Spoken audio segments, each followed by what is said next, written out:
Yes, sir. Can you send me the link on WhatsApp for Volker so I can send him on his WhatsApp? Okay, sir.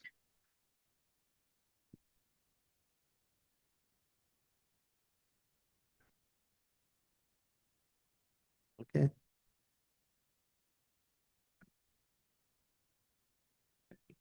10 people are yet to actually. क्यों?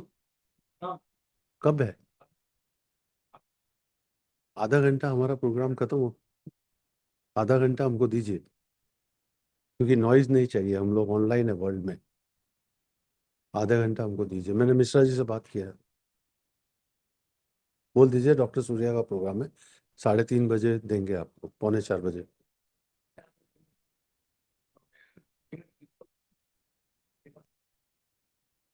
ये important programme है, international scientific programme first, then other programme.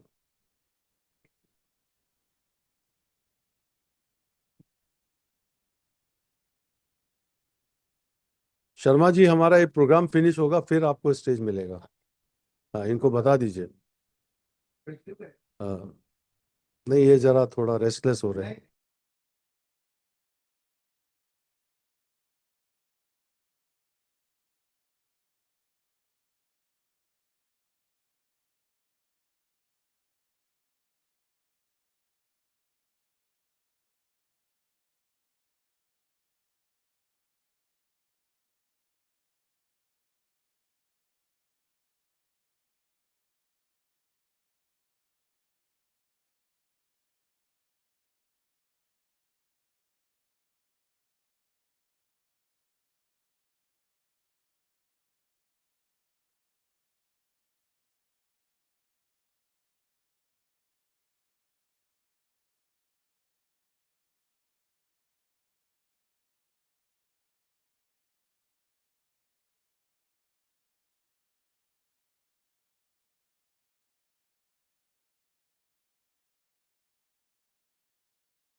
The live. Yeah, we can go live, Smita.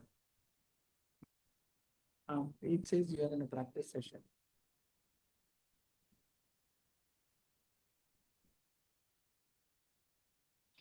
Zoom says.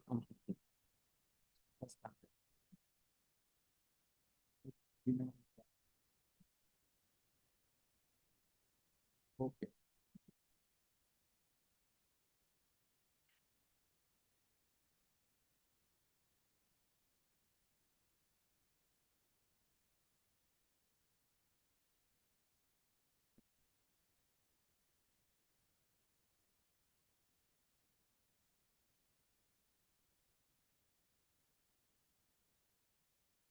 Hello everybody, welcome you all.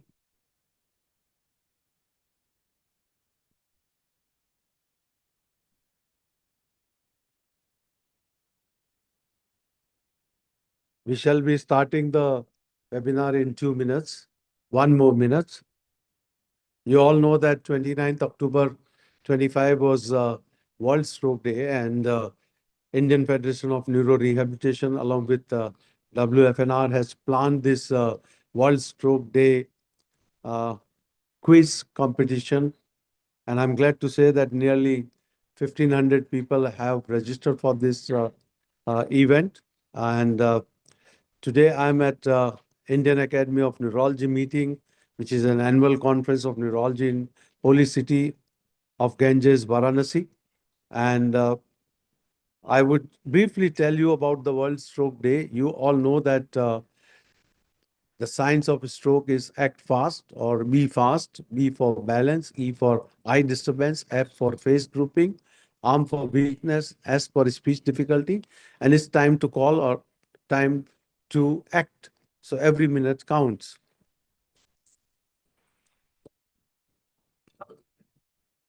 Why it matters? There are 12 million people worldwide have stroke and about 6.5 million die from it. So every 5 seconds, there is one person dies. It's just an older person's problem anymore. You know, it is affecting young people. It is increasingly affecting people in 30s, 40s, 50s, and particularly post-COVID, we are seeing them, more cases. The rising in blood pressure, diabetes, and lifestyle habits are the one which contribute. For survivor, the story doesn't end at the hospital. Many faces long-term disability, speech loss, memory disturbance, emotional changes, which can affect the family and whole community. There's an economically devastating effect for the stroke, lost income, cost, caregiver burden. They add up to the billions in healthcare spending every year. The worst part is 90% of stroke are preventable. That means millions of people could avoid tragedy with better awareness, faster activity, and early management of the risk factors. So, message behind every minute count is stroke kills brain cell fast. Roughly 1.9 million neurons die every minute if the treatment is delayed. The sooner a stroke is recognized and treated, greater the chance of survival and recovery. Somebody gets to hospital within golden period, that is 4.5 hours. You can reverse the damage by clot-busting drug like tenecteplase or actylase. But the average person wait for hours, sometimes days to seek help because they don't know the sign or think it will go away. It is not a stroke. And we can change the name to brain attack. So every extra minute of hesitation can mean losing speech, movement, independence, or the life. So what is stroke? There are ischemic versus hemorrhagic. 85% patients are the ischemic stroke. 15% are the hemorrhagic, where artery burst. Ischemic is one where the artery closes. Be fast, I've already mentioned to you, is what in US you call 911, in India you call 100. Prevention of stroke is most important because if you can prevent, that is the best. Do the exercise, eat healthy, control cholesterol, manage diabetes, quit smoking, and treat high blood pressure. There is a big threat which is coming now, that is air pollution emerges as big risk factor for stroke, particularly matter like particulate matter, especially about 2.5 m is a major risk factor responsible for stroke. And October 29, as I mentioned to you, is celebrated as World Stroke Day. You all heard about, there are WHO data which says every 2 second case of stroke is reported, and every 6 seconds a patient dies. In India, it is among the top four causes of disease burden. Southeast Asia countries, including India and China, are responsible for 70% of total stroke burden in the world, and 80 to 85% death occur in this country. There's a low awareness on preventing measure, lack of uniform treatment, lack of access to the treatment. These are the key area where we need to work. IFNR is campaigning stroke awareness and the need for rehabilitation, which is a multidisciplinary umbrella body for neuro rehab professionals across country, which include the multidisciplinary team. It partners with other organizations like AOCNR, WFNR, WHO, WRA, which help translate global stroke awareness theme into the Indian context, raising public awareness of stroke sign and urgency of treatment, encouraging rehabilitation practice post-stroke, thereby aligning with global theme of every minute's count. What this mean in practice? IFNR organizes webinars, symposium, public awareness, and around stroke and recovery. So from awareness to action, this is what is IFNR's agenda. IFNR support dissemination of knowledge about stroke symptoms, fast, be fast, prevention, timely treatment, and most importantly, rehabilitation. It organizes competition, e-poster for stroke awareness, facing outreach campaign, beside poster, the photography competition and other competition. We also do the professional capacity building through the conferences, workshop, and ensure that clinician and rehab professionals stay current on evidence-based stroke care and rehab. This support better post-care stroke outcome and in the line with, again, time is the brain theme. We also do the collaboration and advocacy with policymaker institution to strengthen stroke care pathway in India and integrate rehabilitation into the stroke management by aligning with global campaign. It amplifies Indian voice in the international stroke care. Rehabilitation and long-term care focus is again important because rehab is crucial for recovery, function, and the quality of life. It activity help raise the profile of neuro rehab as part of the stroke care continuum. So I present you IFNR Stroke Quest 2025. The wait is over. The challenge begun. Today is the day you have been training for, the day where knowledge meets the speed. Every question is a test of your clarity. Every second a stroke of decision, and every answer a step toward the recovery. I hope you have prepared, revised, and believe. Now it's time to ignite to think fast, act sharp, and rise higher. The bigger picture from awareness to action is prevention is power, community matters, advocate the better system, join the movement. Remember, the goal isn't just to treat stroke, it's to build a world where fewer people have one. Don't wait, act every minute which counts. And this is call to the action for every minute count. Recognize the sign, call emergency services, know your numbers, share what you know, and support the stroke survivor. You are also welcome in future to attend the World IFNR conference, which is second international tele-neuro rehabilitation meeting. So I welcome you all, and I hope that you all will be part of that. Thank you very much. And I now request Dr. Guhan Ramamurthy to take you from the first few questions. Remember, he will tell you how to answer, and those who correctly answer and lead, they will be declare the winner. Over to you, Guhan. Thank you very much, sir.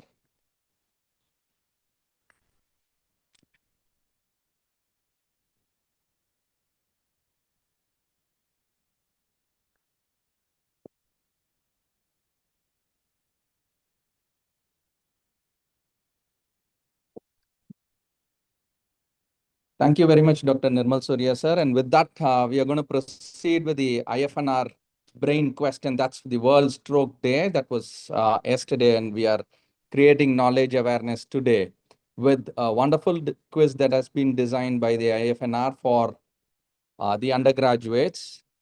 And the rules of the quiz that you were very much waiting for are here before you. The rules of the quiz are, the quiz will consist of 50 multiple choice questions, and each question will have 4 options, out of which only one is correct, labeled as A, B, C, and D. Each correct answer carries 1 point. There will be no negative marking for incorrect answers, so you are free to attend all questions. Participants will have 30 seconds per question, including the time taken for the quiz master to read the question. Answers must be submitted via the Google form within the allotted time. Late submissions will not be considered, and the link to the Google form will be provided in the form of a QR code in the next slide. At the end of the quiz, the top 2 scorers will be rewarded, one with the Lenovo tab and the other with the Samsung tab, and 5 consolation prizes of power banks await other deserving participants, and the quiz master's decision on all matters will be final and binding. So it's 50 multiple choice questions, 4 options, 1 out of which is correct. Each one carries 1 point, no negatives, 30 seconds per question, including the time taken to read the question. And answers must be submitted via the Google form within the allotted time, and late submissions will not be considered. The end of the quiz, there are 2 top scorers and 5 consolation prizes, and quiz master's decision will be final and binding. Here is the QR code for the answer sheet. We are going to keep it for some time until you scan it. If you have any problem in scanning, please let us know in the comment section.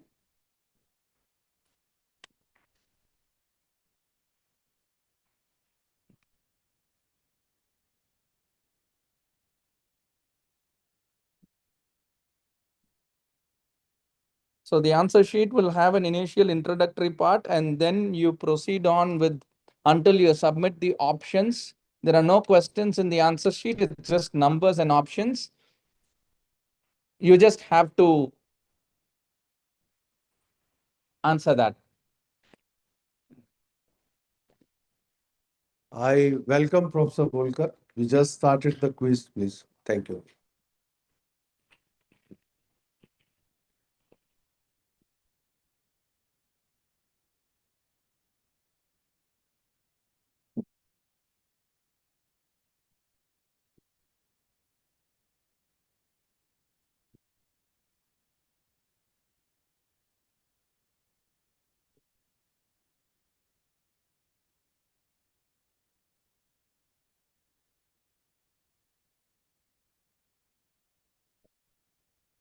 I hope you all have been able to scan the QR code. If you are unable to scan, please let us know in the YouTube chat.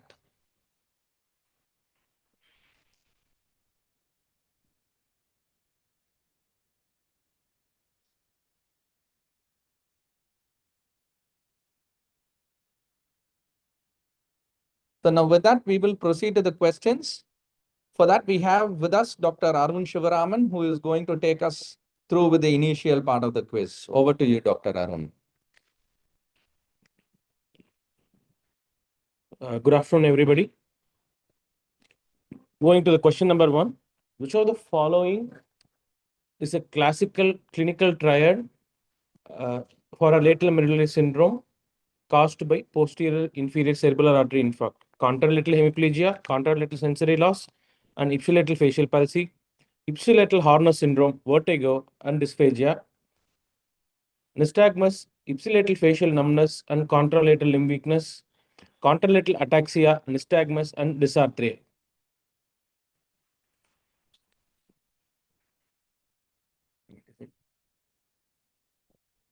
Moving on to the next question. Which of the following best describes the core region of an ischemic stroke, which is known as the infarct core? The area of brain tissue with reduced blood flow that is salvageable if reperfusion occurs rapidly. The irreversibly damaged brain tissue due to severe and prolonged ischemia. The region where collateral circulation has fully compensated for the occluded vessel, and the area of cytotoxic edema that develops hours after the initial ischemic event.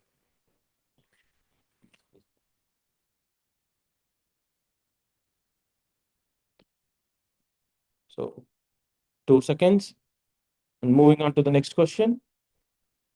65-year-old male with history of hypertension and diabetes presents with right-sided weakness, gaze preference to the left, and global aphasia.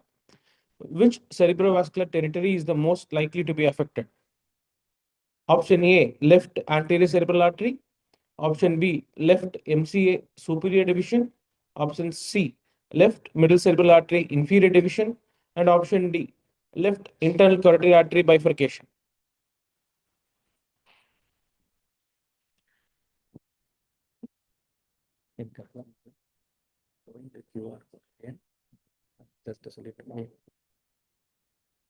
We are we are showing the QR code again. Please do not answer in the chat. Here is the QR code for you. You can scan again. Answer in the Google form. Only the answers in the Google forms will be considered for evaluation. I'll go from the first. First one.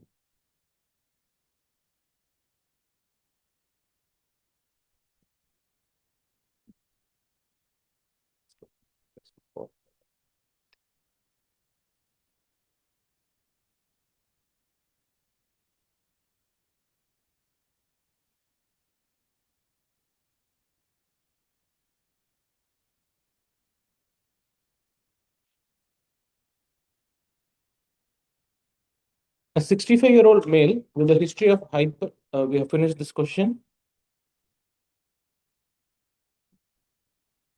Moving on to the fourth one. For a patient with large vessel occlusion in the anterior circulation who is outside the time window for IV thrombolysis but presents within 6 hours of symptom onset, what is the recommended next step? Option A, administer aspirin and arrange for long-term rehab.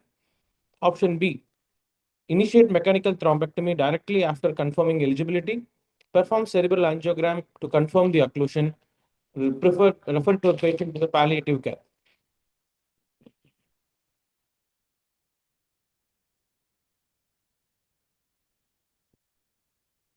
Moving on to the fifth one, a patient presenting with vertigo, vomiting, and nystagmus diagnosed with cerebellar stroke.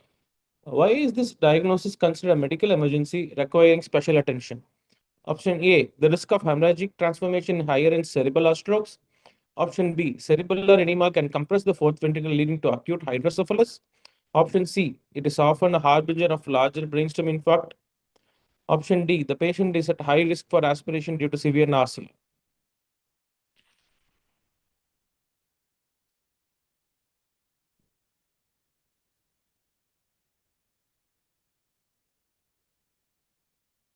The question number 6, a 25-year-old presented with a history of migraine with ARA with sudden onset left-sided weakness and sensory loss.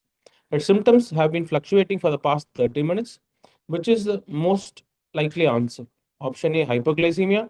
Option B, Touch paralysis. Option C, migraine stroke. And option D, functional neurological disorder.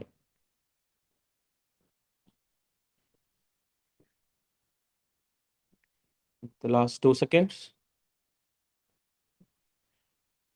Question number 7. Which of the following clinical feature is least suggestive of stroke and more likely a stroke mimic? Gaze deviation away from the site of the hemiparesis. Option B, isolated dysphagia without other neurological symptoms or signs. Option C, abrupt onset of neurological symptom. Option D, unilateral facial droop. Last 5 seconds.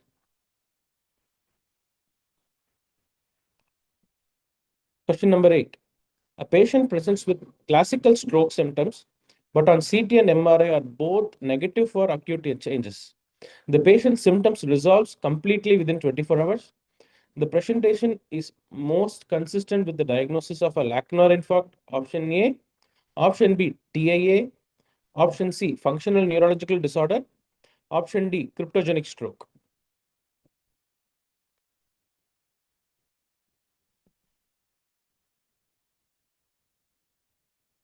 Question number 9. Which of the following neuroplasticity mechanisms is primarily involved in the recovery of motor function following a stroke? A, denervation hypersensitivity. B, cellular proliferation in the infarct core.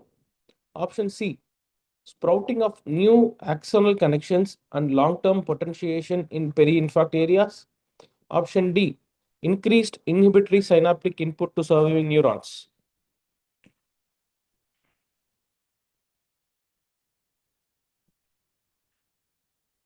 Question number 10. A patient with right middle cerebral artery stroke exhibits with left-sided neglect. Which of the following rehab strategies would be most appropriate to address this specific deficit? Option A, mirror therapy. Option B, constraint induced movement therapy, CIMT. Option C, limb activation techniques and visual scanning exercises. Option D, a repetitive task-specific practice of the left hand. Moving to number 11, what is the most effective approach in preventing aspiration pneumonia in a patient with post-stroke dysphagia? Option A, starting a solid food diet immediately to stimulate swallowing. Option B, placing the patient in a supine position while eating. Option C, thorough swallowing evaluation by a speech and language pathologist and appropriate dietary modification. And option D, restricting all oral intake until complete recovery of swallowing function. Sorry.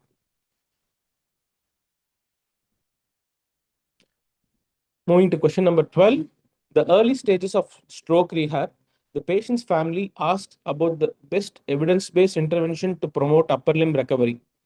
Which of the following has the strongest evidence-based strategy? A. Passive range of motion exercises performed daily. Option B. Elective surgery to release spastic muscles. Option C. Repetitive task-specific training, often in conjunction with CAMT for appropriate candidates. Option D. Resting the affected limb to prevent overstimulation. Which has the strongest evidence? Question number 13. Which of the following is most considered the single most important modifiable risk factor for stroke? Option A, diabetes mellitus. Option B, atrial fibrillation. Option C, hypertension. And option D, hyperlipidemia. Which is the most important modifiable risk factor for stroke? Last 5 seconds.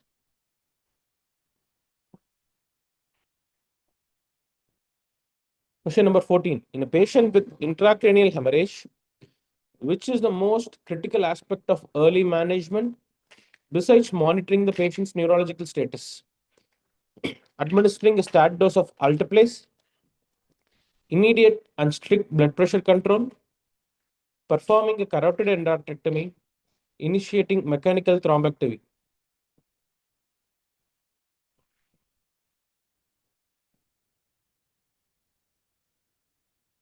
Last 2 seconds. Moving to question number 15. A speech and language pathologist is treating a post-stroke patient for expressive aphasia. Which of the following techniques would be most appropriate? Option A, cognitive retraining exercises. Option B, melodic intonation therapy. Option C, mirror therapy. And option D, constraint-induced language therapy.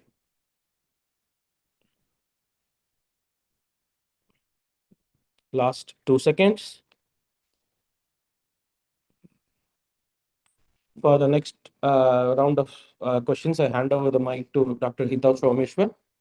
Over to Hitav, sir.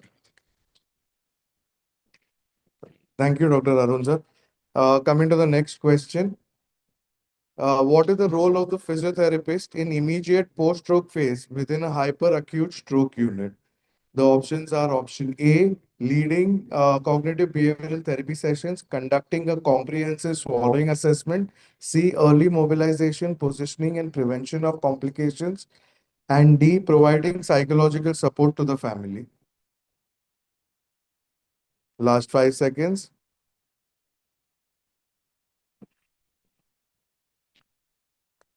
Coming to the question number 17, a patient in the rehabilitation facility has been diagnosed with pushing behavior after a right hemispheric stroke. What is the most accurate description of this phenomena?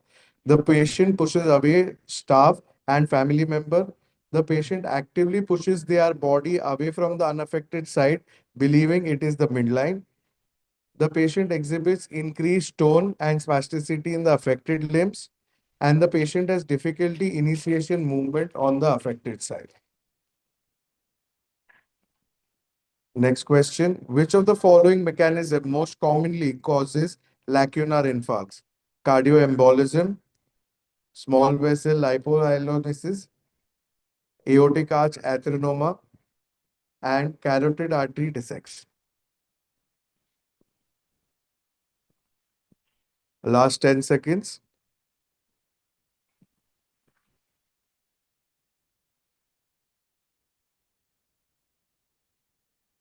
Coming to question number 19. In the Oxfordshire Community Stroke Project classification, a particle anterior circulation stroke typically includes pure sensory stroke only, homogeneous hemianopia plus motor or sensory deficit, cerebellar signs only, and locked-in syndrome. Last 5 seconds. The string sign on carotid angiography suggests carotid dissection, near occlusion of the internal carotid artery, moya-moya disease, or fibromuscular dysplasia.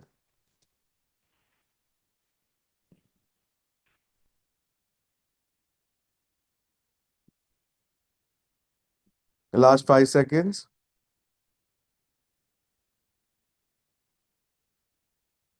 The hot cross bun sign on MRI, as seen in the above MRI picture, is seen in basilar artery thrombosis, multiple system atrophy, pontine glioma, or in midbrain infarction.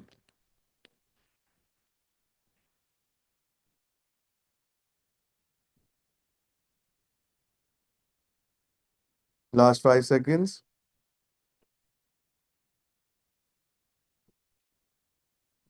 The next one.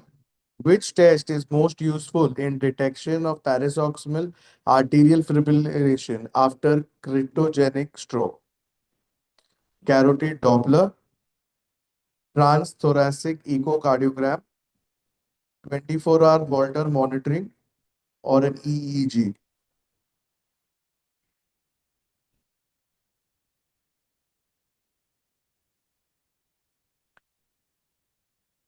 Going to the next question. The drawing test shown compares a model drawing with a patient's copy.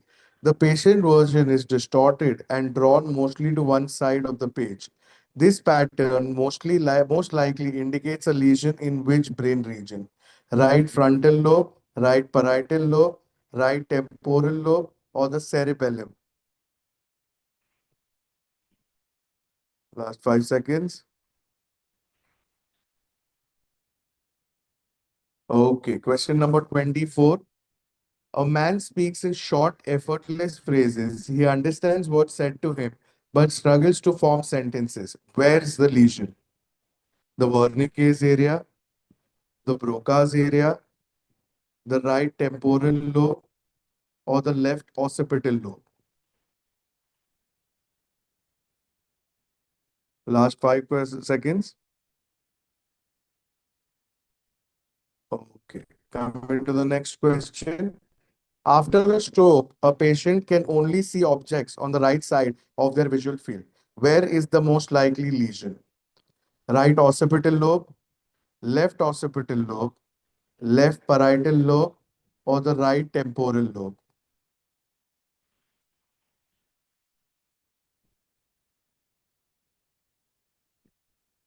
Last 5 seconds. Okay. Question number 26. A patient suddenly develops weakness of the face, arm, and leg on one side without sensory loss or visual changes. Which artery is most likely involved? The posterior cerebellar artery, the anterior cerebellar artery, the middle cerebral artery, or the basilar artery? Last 5 seconds. Okay, question number 27.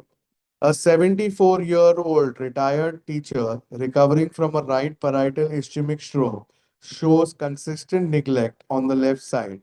She eats only from the right half of her palate, collides with door frames on the left, denies the deficit when confronted.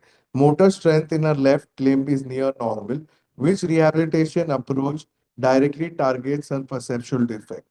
Mirror therapy to enhance bilateral motor symmetry, constraint induced movement therapy, emphasizing left limb use, prism adaptation therapy, or robotic gait training to normalize walking mechanism.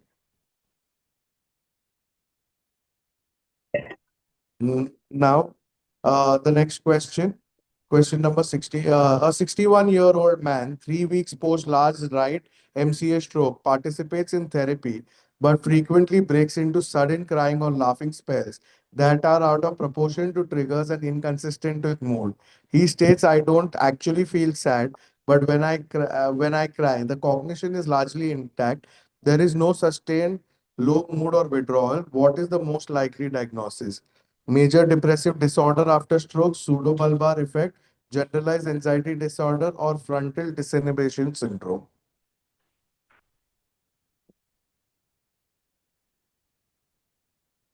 Next question. A 66-year-old man with left cerebellar infarct demonstrates dysmetria, overshooting targets, intention tremors during reaching tasks. Tone and strength are normal. He reports difficulty controlling movement accuracy during his daily task like buttoning and eating, which therapy best addresses this defect? Frankel's exercises, PNF rhythmic initiation, constraint-induced movement therapy, strength training, or biceps and triceps.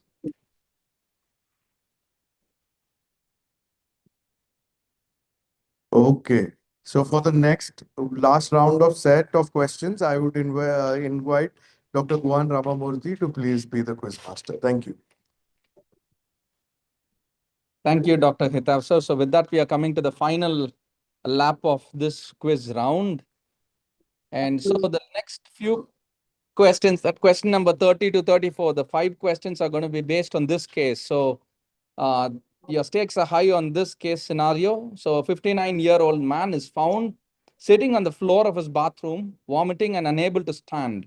He says the room is spinning violently and his voice sounds funny. On examination, speech slurred and hoarse, swallowing, weak gag reflex, occasional choking, right eyelid drooping and small pupil, which is myotic, nystagmus, horizontal rotatory beating towards the left, sensation, loss of pain and temperature on the left side of the body and right side of the face. Motor strength is normal, limb coordination, right arm and leg shows pass pointing and intention tremor. BP is 170 by 90 millimeters of mercury. Hope you have made your diagnosis. The first question based on this case scenario, that's question number 30, is which of the following best describes the anatomical location of this lesion? Option A, right lateral medulla. Option B, right pons. Option C, left midbrain. And option D, right cerebellar hemisphere. Where do you think is the most likely site of the vascular lesion? So moving to question number 31. Based on the same case, occlusion of which artery most commonly causes this syndrome? Option A, posterior cerebral artery. Option B, anterior inferior cerebellar artery. And option C is posterior inferior cerebellar artery. And option D is basilar artery. Ik heb nog een moment Situnia. Which artery amongst this is the culprit in this patient? Moving to the next question, question number 32. The hoarseness and dysphagia in this patient results from damage to which cranial nerve nucleus? Is it option A, nucleus ambiguous? Option B, hypoglossal nucleus? Option C, vestibular nucleus? And option D, trigeminal motor nucleus. What is the cause for hoarseness and dysphagia in this patient? Now moving to question number 33. Why does this patient lose pain and temperature on the opposite side of the body, but not the touch and proprioception? What is the reason behind this dissociation? Option A is the lesion affects the dorsal column. Option B is the lesion spares the spinothalamic tract. Option C is the lesion affects the spinothalamic tract, and that's before the decussation. And option D is the lesion affects the spinothalamic tract, that's after the decussation. Coming to the last question of this case, question number 34, the patient had presented 90 minutes after the symptoms, had started CT brain was performed, which was normal. Which of the following is the most appropriate immediate management step for this patient? Option A, start IV altiplase if within 4.5 hours of onset and no contraindications. Option B, begin high-dose corticosteroids to reduce edema.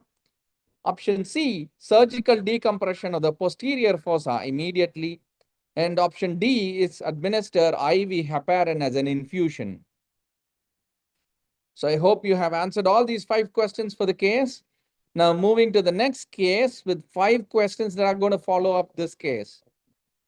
For question number 35 to 39, this is the case body. A 52-year-old woman collapses suddenly while teaching a class. Paramedics find her conscious but mute. Unable to move her limbs, she can blink and move her eyes vertically but not horizontally. She follows commands by blinking twice for a yes and once for a no. On arrival, conscious, aware and tearful, quadriplegic, loss of horizontal eye movement, preserved vertical eye movement and blinking, normal pupillary reaction to light and normal sensation, and there is no facial movement. CT brain does not reveal any hemorrhage. Question number 35, based on this case scenario, what is the most precise anatomical location of the lesion? Option A, bilateral ventromedial medulla. Option B, bilateral ventral pons. Option C is midbrain tegmentum. And option D is bilateral cerebellar peduncles. Where do you think is the problem for this patient amongst these four options? Question number 36. Which vessel's occlusion most likely is the cause of this presentation? Option A, posterior cerebral artery. Option B, basilar artery. Option C, vertebral artery. And option D, anterior inferior cerebellar artery. Which of the following vessel is the most likely cause of this presentation? Moving to question number 37. Why are the vertical eye movements preserved, but the horizontal movements are lost in this patient? Option A, vertical gaze centers are in the midbrain, while the horizontal gaze centers are in the pons. Option B, oculomotor nerve is affected bilaterally. Option C, the lesion affects the midbrain tectum. Option D, the medial longitudinal fasciculus is destroyed bilaterally. Moving to question number 38.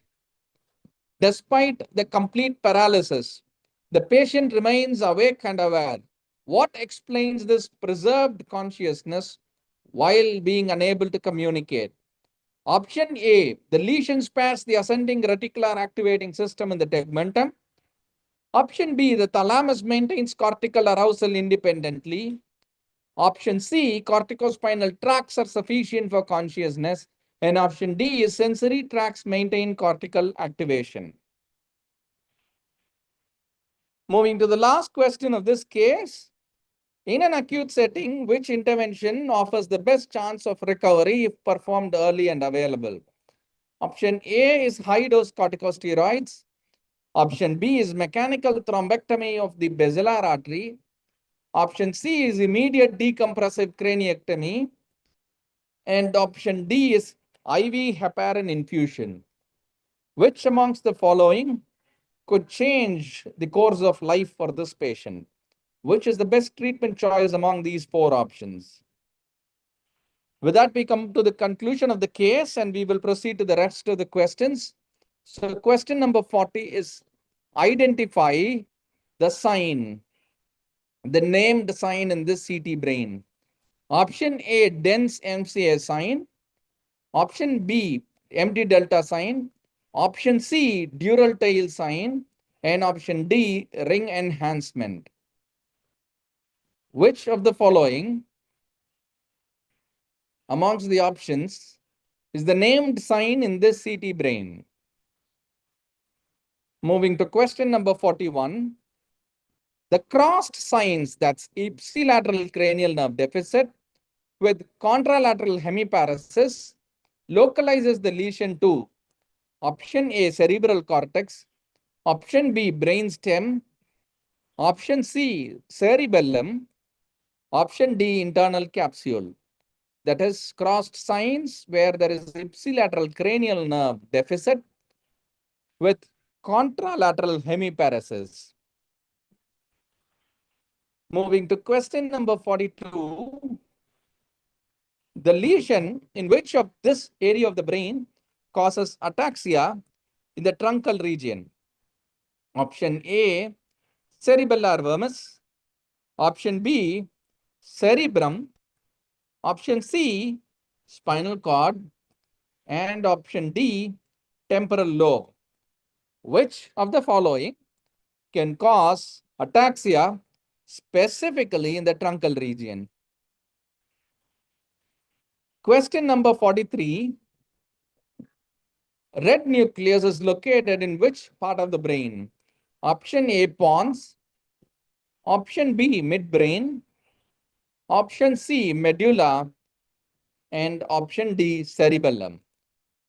Which amongst the following in the posterior fossa of the brain houses the red nucleus? Where do you think is the red nucleus located? Is it pons? Is it midbrain? Is it medulla? Or is it cerebellum? Moving to question number 44. The ability to walk along a straight line is most often impaired with option A, cerebellar dysfunction, option B, parietal lobe damage, option C, temporal lobe damage, and option D, oculomotor disturbances. Which amongst the following impairs the ability of the patient to walk along a straight line?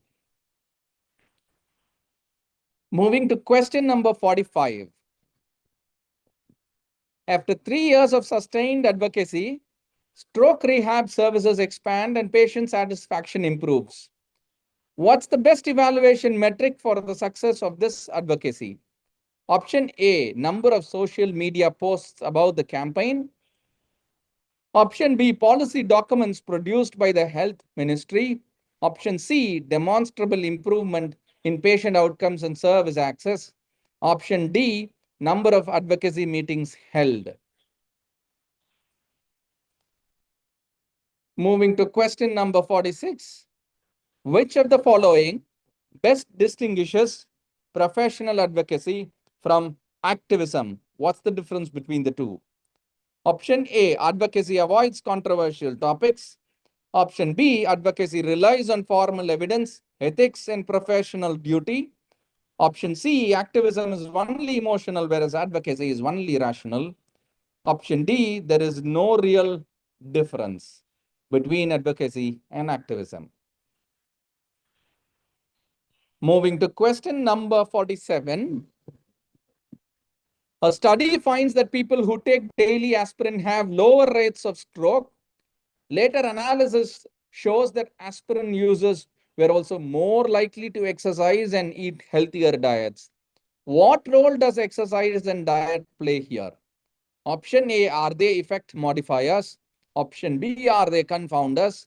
Option C, are they independent variables? And option D, are they mediators? Moving to question number 48. In a cohort of 10,000 adults, 200 smokers and 50 non-smokers develop lung cancer. What is the relative risk of lung cancer in smokers? This is to prime you on the statistics. Option A 2.0, option B 3.0, option C 4.0, and option D 5.0.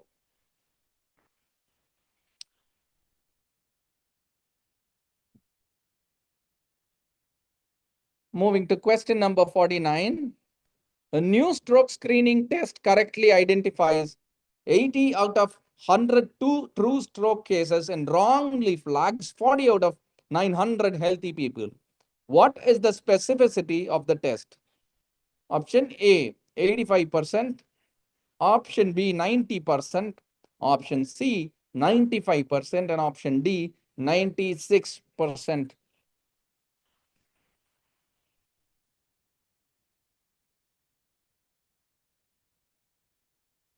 Moving to the last question. A man suddenly develops drooping of one side of his face, weakness in his right arm, and difficulty speaking. What is the most appropriate first action? This is, in fact, the toughest question of all 50. So get your hands on your options, the A, B, C, and D. A is wait to see if the symptoms go away. Option B, give him a glass of water and rest. Option C, call emergency services immediately. Option D, schedule a doctor's appointment for later that day.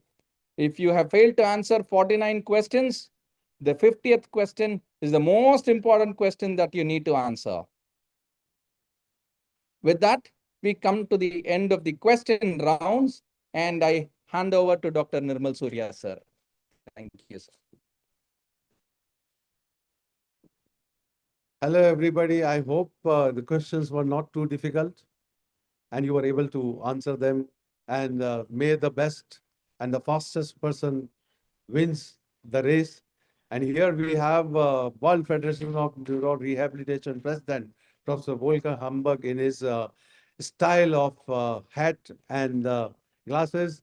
May I request him to say a few words? He has been patiently hearing the question, and he must be saying that, thank God I don't have to answer them all. Over to you, Professor Hamburg. Okay. Hi, Nirmal, can you hear me? Yes, I can. Okay, great. I'm in a little bit lousy acoustic condition here. I'm still on a meeting in Spain and it's pretty loud. So I hope you can understand me. Let me express my gratitude to the organizers, IFNR, and all the people who were generating the questions. Was a real good, very good quiz.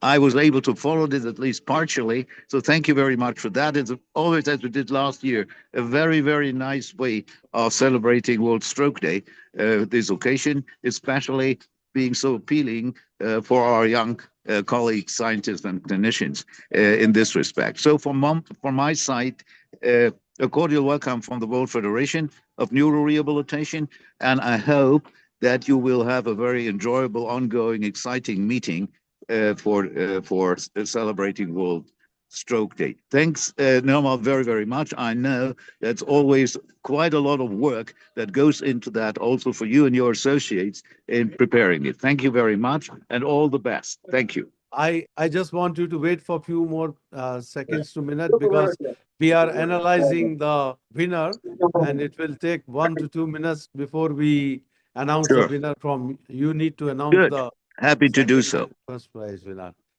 You want to give some message for the World Stroke Day to all the people who are present here?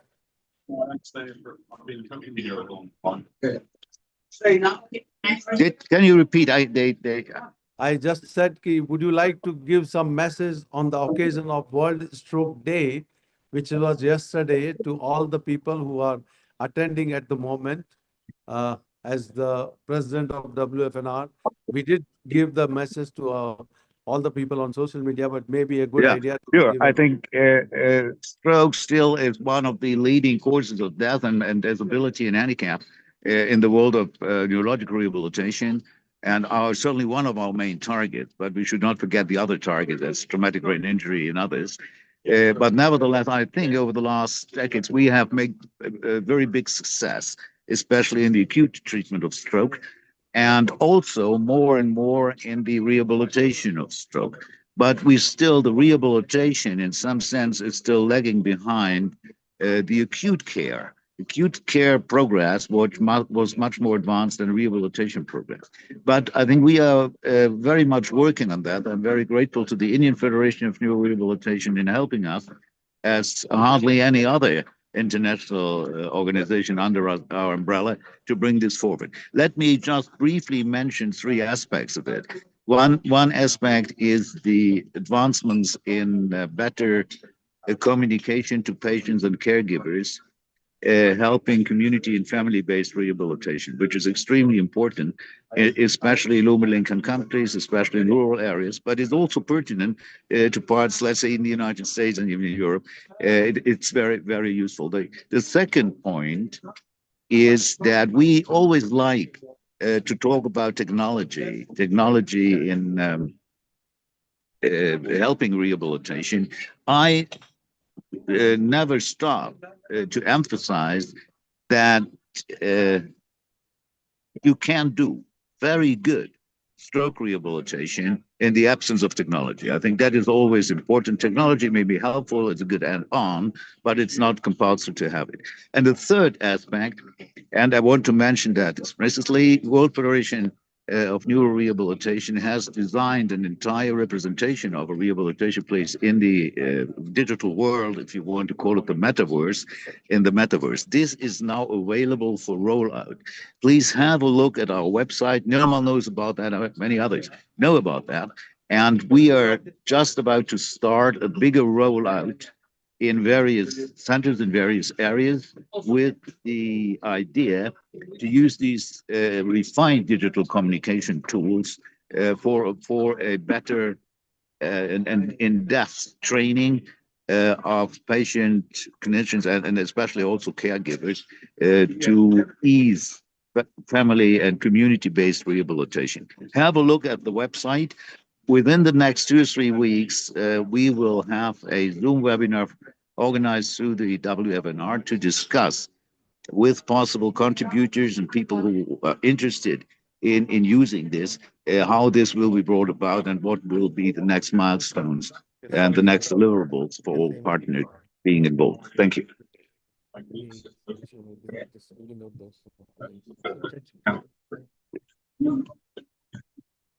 Want to say something? I thank you very much, sir. I invite Abhishek, the Secretary of IFNR, to say a few words on the occasion of this. Abhishek.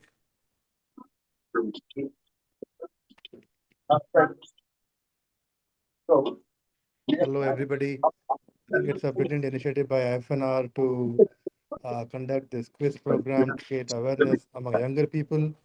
One, we all in medical field and rehab field talk to each other, proper the concept. But this initiative is primarily targeted toward the undergraduate students or different specialties as the mass public. And it's a very brilliant initiative to conduct this message. And I hope that by this type of programs, IFNR can do similar things on other days also for traumatic brain injury, for Parkinson's, MS, dementia, and spread more knowledge in the community. And with this, I to go back to Professor Surya for his kind words.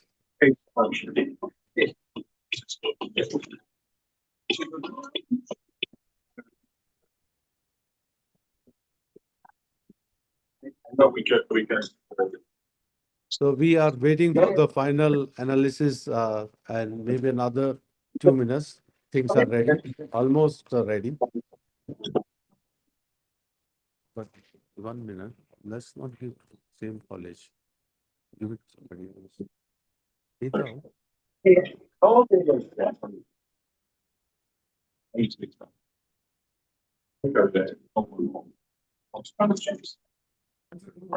I'm not a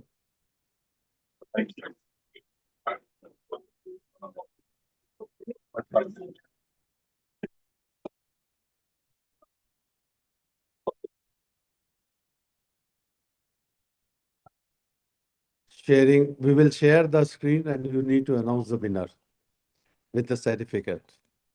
So almost ready because we need to do some calculations from the Google form and come back to them. I hope you like this. Maybe on the occasion of some other WFNR could do this kind of quiz in the next World Congress.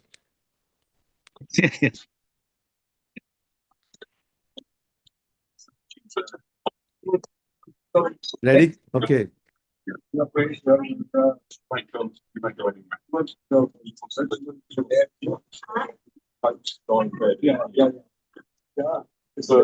Well, eventually, if we have time, the next World Congress will be in October next year in Daegu in South Korea. There will be another important meeting before in India, by the way, but I'm certainly that Nirmal has announced that already. But the World Congress will be in October 26th, and we hope to see a lot of you there. Yeah.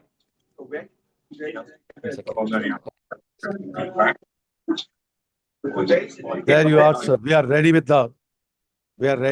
the prizes, the certification, and winner. The first, the 5 consolation prizes I will announce.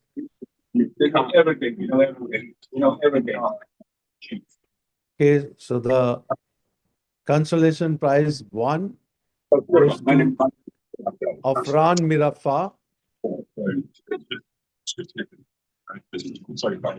Second, the 4th consolation prizes is to Prabhavati P. The 3rd consolation prize to Kushbu Rain.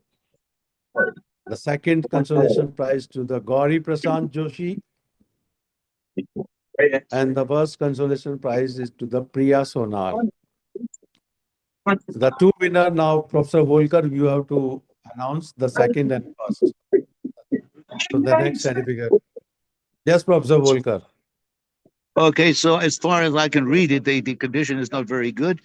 the second winner, as far as I can see, is Siamala. Correct. Is this correct? From Okay, so Jipman. I read that. I hope I read that correctly. And Siamala is from Jipmar, Pondicherry. okay, okay. So congratulations also from my side to this important prize. And Oh. it doesn't give the title, but Siamala is correct as far as I can see. Yes, Yeah. correct. Yeah. And the first prize, please. The first was is Sovmia S. If I read that correctly, KMC. Sovmia S. KMC. KMC. And also congratulations, From Hubei very Medical Center cordial Hospital. congratulations from our side on winning this very important prize. The And to me, Somaya it S was is Somaya S is from KMC Coimbatore College of Physiotherapy, okay, yeah. and she received the Lenovo prize, and the Siamala received the Samsung Take Note. So I thank Professor Volker for being kind to join us from the Spain. The lovely background we can see, and he's enjoying the tour and sightseeing. Thank you very much, taking out 1 hour for us, sir. Okay, thank you so very, much. very much indeed. It was a great pleasure to join you today, and good progress for the ongoing meeting. Thank you very much. Until soon, be embraced. Bye bye. Bye bye. Yes, sir. Bye-bye. I request Guhan to give vote of thank, and those who are the winner, how they will get their prizes. Guhan.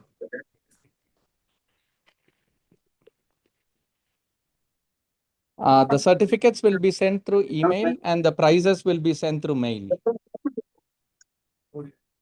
Courier mail. And the first one is email. So it has been wonderful experience for us here, the mentees of Professor Nirmal Surya sir, myself, Dr. Guhan, Dr. Kitab sir, and Dr. Arun Shivaraman. And it was a wonderful experience working together on this quiz program. And on behalf of the IFNR, it gives us an immense pleasure to thank the Indian Federation of Neuro Rehabilitation, Dr. Nirmal Surya sir, Dr. Abhishek Srivastava sir, the World Federation of Neuro Rehabilitation, Dr. Volker Homberg sir, who has shared his time with us and shown us the way forward, and the Secretary General of WFNR, Dr. Nirmal Surya sir, and the World Rehabilitation Alliance. And I thank all the audience, and my heartfelt congratulations to all the participants and the winners. If you're not the winner today, you have one another opportunity coming soon in the future. Join us in IFNR. Thank you. Bye-bye.